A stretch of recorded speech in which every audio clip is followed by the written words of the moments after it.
Christmas is coming up, and you know what that means. Let's talk about Pokémon Quest. Pokémon Quest, released on May 29th, 2018 for the Nintendo Switch and iOS and Android devices, this game was actually pretty fun. An interesting side game in the franchise that just had a certain charm to it. I personally enjoyed my time playing this game, and it even had some hidden gems in the soundtrack. But let's talk about what it actually is about and the story of the game. Pokémon Quest is an action RPG game where you control up to 3 Pokémon to explore different biomes, defeating waves of wild Pokémon while also adding more Pokémon to swap in and out to help make exploration easier. The story is as follows. You are an explorer hearing that a previously unknown island has been discovered. In a rush, you sail the seas to the ancient island called Tumblecube Island in hopes of finding loot from an ancient civilization. This story is very light with a simple goal in mind. Gameplay wise is what I think makes this game stand out. Again, you send up to 3 Pokemon on an expedition to recover resources that can help you on your journey, most of which are ingredients that allow you to befriend more Pokemon and add them to your squad. I should add that this is the only way to actually get new Pokemon to your team, as catching them is not a thing in this game. The Pokemon that you own roam around in a little secluded area since there's no PC.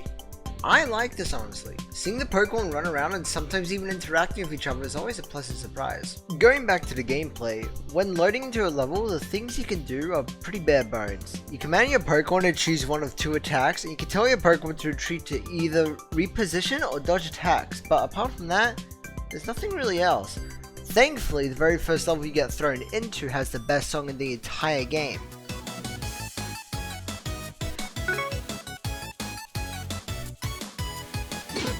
This is just Minecraft 2!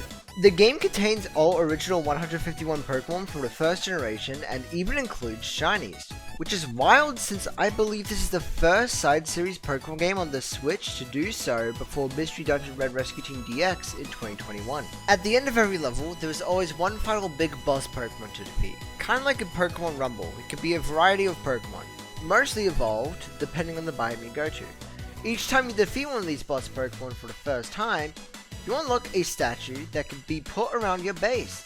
It does literally nothing, but you can have a statue of Doduo.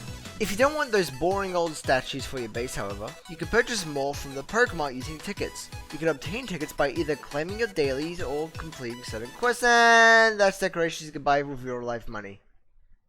Okay, but if I spend $5, I can get the Weightless Stone. Yep, just like Pokemon Friends, Pokemon Quest has DLC too, which once more costs more than the actual game itself. This one's an exception though, because I can get a Lapras Pool. Tickets aren't just to purchase statues and decorations, however. You can also obtain Pokemon Box Expansion with them alongside Stone Box Expansion. The Stone Box allows you to hold more stones, and stones allow you to make your Pokemon even stronger. You can mix and match stones to create some pretty good builds that can help make clearing levels feel more easy. You can also give additional stones to buff certain moves or ally Pokemon. The more you level up a Pokemon, the more stone slots you unlock for that Pokemon to hold. I personally think this is a pretty cool idea, allowing you to buff up your Pokemon using multiple stones. It can allow some pretty crazy strong builds. Aside from everything I've explained, that's pretty much Pokémon Quest. A fun, free RPG that has a lot of potential, honestly. But with Procopia coming out in March of 2026, I feel as if that game will overshadow it entirely.